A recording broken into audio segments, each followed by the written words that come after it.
Everyone, আজকে আমি আপনাদের সাথে একটা শপিং ব্লগ শেয়ার করব। কারণ সামনে আমরা একটা বিয়েতে যাব, তার জন্য আজকে আমরা সবাই বের হয়েছি একটু শপিং করার জন্য।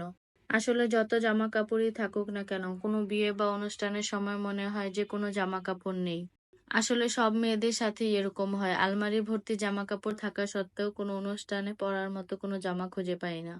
আর এত জামা কাপড় কেনার জন্য তো আম্মুর থেকে অনেক বেশি বকা খেতে হয়। এত বকা খাওয়া সত্ত্বেও আমরা জামা কাপড় কেনা থেকে কোনো বিরত থাকি না।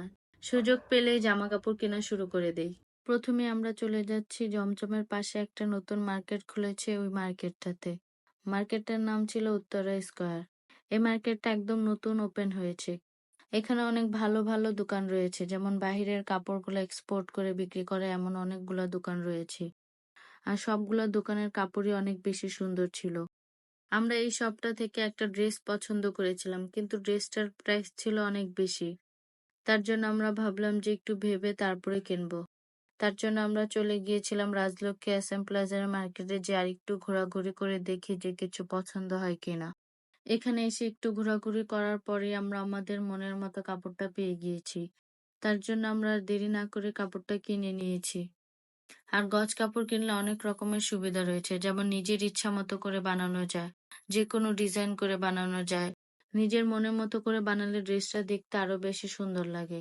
আজকের সবগুলা গজ কাপড়ই অনেক বেশি সুন্দর হয়েছে, কিন্তু এগুলোর সাথে ওড়না মিলাতে আমাদের অনেক বেশি কষ্ট হয়েছে। গজ কাপড় কিনলে এই একটা সমস্যা, ম্যাচিং ওড়না খুঁজে পাওয়া যায় না। কালারের ভিতর অনেক ডিফারেন্স থেকে যায়। তাও অনেক কষ্টের পরে আমরা আমাদের ম্যাচিং ওড়নাগুলো পেয়েছিলাম। গজ কাপড় আর ওড়না কেনা শেষ করে আমরা চলে গিয়েছিলাম ইনারের কাপড় কিনতে। ইনারের কাপড় কিনতে তেমন বেশি সমস্যা হয়নি, কারণ কালারগুলো অনেক ইজিলি পেয়ে গিয়েছিলাম। তারপর আমরা চলে গিয়েছিলাম কাপড়টার সাথে ম্যাচ করে কিছু লেস কেনার জন্য। সবগুলা লেসই অনেক বেশি সুন্দর ছিল, বাট আমরা যেভাবে ড্রেসটা মেক করতে চাচ্ছিলাম ওরকম লেস পাচ্ছিলাম না। পরে অনেক খোঁজাখুঁজি পরে দুইটা লেস পছন্দ হয়েছে, পরে ওই দুইটা লেসই আমরা নিয়েছিলাম।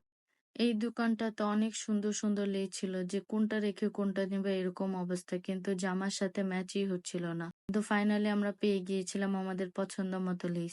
লেস কেনা শেষ করে আমরা চলে গিয়েছিলাম কিছু একটা খাওয়ার জন্য। কারণ অনেকক্ষণ হয়েছে এসেছি, এত ঘোরাঘুরি করেছি, তার জন্য আমাদের অনেক ক্ষুধা লেগেছিল। তার জন্য ভাবলাম যে কিছু একটা খাই। গতকাল এই শপ থেকে আমরা একটা ড্রেস পছন্দ করে গিয়েছিলাম, কিন্তু প্রাইসটা একটু বেশি ছিল, তার জন্য নেওয়া হয়নি। এর জন্য আজকে চলে এসেছি এই ড্রেসটা নেওয়ার জন্য। এই ড্রেসটা সত্যি অনেক বেশি সুন্দর। প্রাইসটা একটু বেশি হলেও ড্রেসটা দেখতে অনেক বেশি সুন্দর। আর বাহির থেকে এক্সপোর্ট করা তো, তার জন্য প্রাইসটা একটু বেশি হবে, এটাই স্বাভাবিক। আর আজকে আমাদের শপিং শেষ, এখন আমরা বাসায় চলে যাচ্ছি।